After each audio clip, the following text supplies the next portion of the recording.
What's up, guys? It's Sun from Stories Untold Till Now, and today I'll be talking a little bit in the beginning, so if you want to skip ahead to the timestamp on screen, it'll let you know for the actual video to start. For those of you who stayed, I'd just like to say thank you, and I'd also like to apologize for not being on here regularly. That's as sad as my YouTube apology gets. That being said, I'd like to remind you guys that you guys can absolutely 100% harass me to be online, make videos, come up just to talk to you guys. I'm okay with streaming.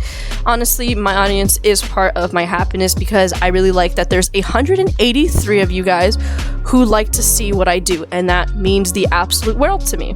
I also would like to point out that I love seeing different perspectives, and even if we don't always agree, it's okay because it makes me learn. I'm okay with being wrong. I'm okay with being right. Of course, who isn't okay with being right?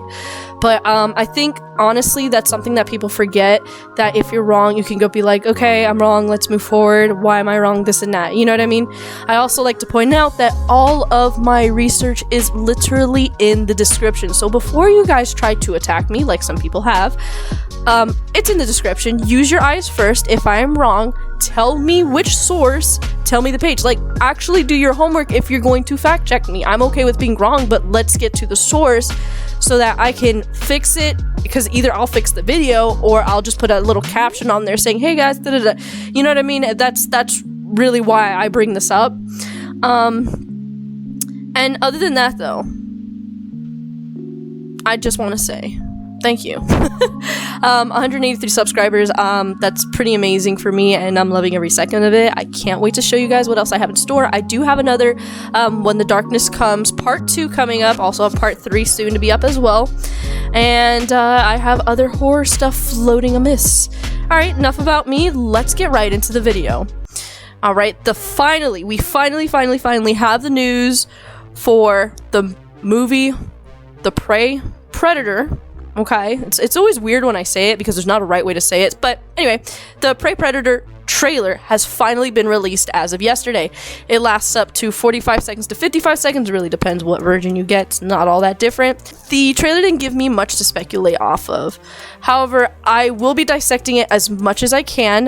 The video will be on my video, so you don't have to go somewhere else to watch the trailer. It'll be after I'm done rambling right here, and then we will go ahead and talk about it. I will also do a 1984 Predator trailer side by side, and then we get to talk about what I liked, what I didn't like, what you guys liked, what you didn't like, and then yeah, that's about it. Now let's get started with the trailer.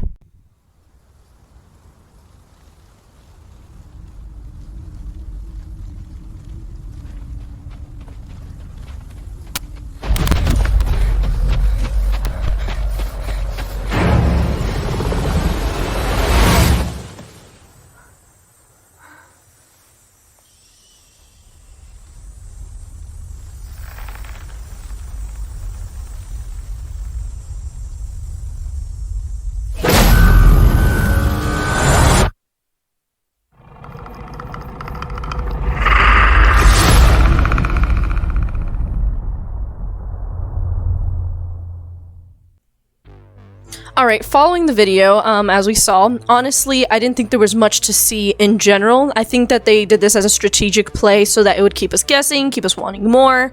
I'm not gonna lie to you, I was a little bit disappointed because I wanted to see a little bit more of the Predator design, or maybe like some more foreshadowing. To me, it was like the Predator's 2010 trailer with, like, we don't get to see him, but we do get to see the red dots on his head. What I do like, though, and I cannot lie, was that when the main character, I'm assuming it's Naru, has the axe in her hand and she's going to hit him, we see tendrils, which I'm assuming are his dreadlocks in the camouflage. So I thought that was pretty cool to see. If not, then I wonder if there's possibly another creature come to play. Well, the only other creature that I know to have severe slime would be aliens, so it could be very interesting, even though it's called, you know, the movie is surrounding predators. It would be interesting to see if they would possibly add some aliens to the mix. Maybe one to prevent it from becoming like an alien movie in general, but like just to see the threat, and maybe it'll tie into why the Predator came to Earth in the first place, or it probably will just revolve around, you know, us being the prey and them being the hunters, and that basically strategic fight. But besides that, I tried to look online for any news sources, anything else that could give us more info. Right now, all the news articles that I found are simply restating the plot, restating that the trailer was released, and restating what their hopes are so far. They're hoping that this is going to be Hollywood's successful reboot to the Predator franchise. I don't know. What do you guys think? Now we'll deep dive into the Predator 1987 trailer. The reason why I'm bringing up the original trailer is just to see if there's any comparisons that can be made, or any clues, hints, maybe even the style that made the first movie so successful. Maybe we'll be able to see some type of pattern. So I'll go ahead and show you the original clip, and then we'll start discussing.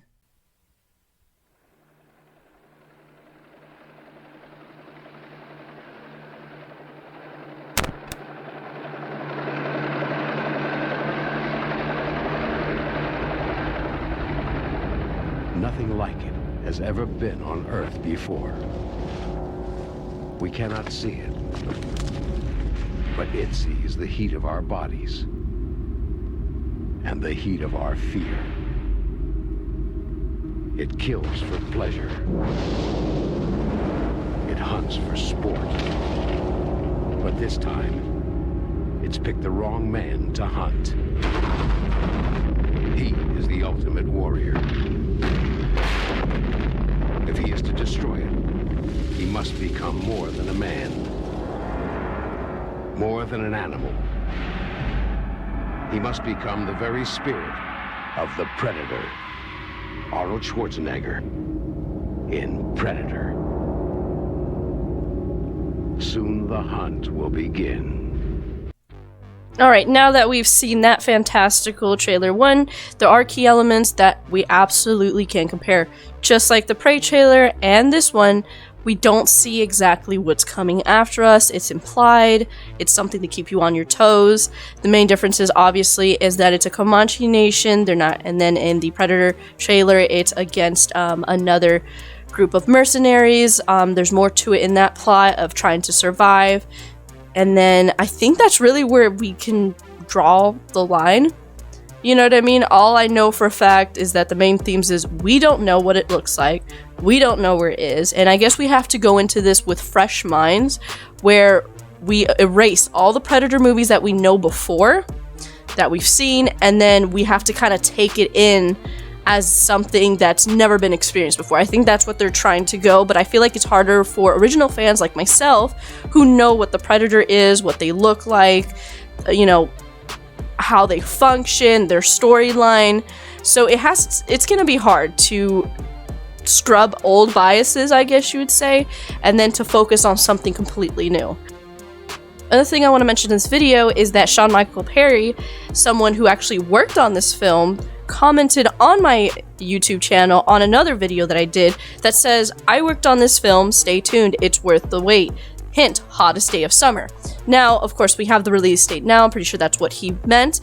But for all of you guys who don't know who he is, I recommend giving him a search. He is known as an actor, songwriter, and singer. He appeared as a human colonist in Star Trek, Next Generation, and in Preemptive Strike in 1994. He received no credit for his appearance, but he was in it. Again, just give him a search. You'll be able to see him. It pops up with this whole thing. But I'm just letting you guys know that this is actually amazing. I got really excited, so big shout out to you, Sean Michael Perry. I will trust you when you say that it's worth the wait, because honestly, any person who puts a lot of time into their craft, I am 100% sure that, you know, what they say is truly meaningful. Now, that is all I have today. I'm sorry there's no other information that I have.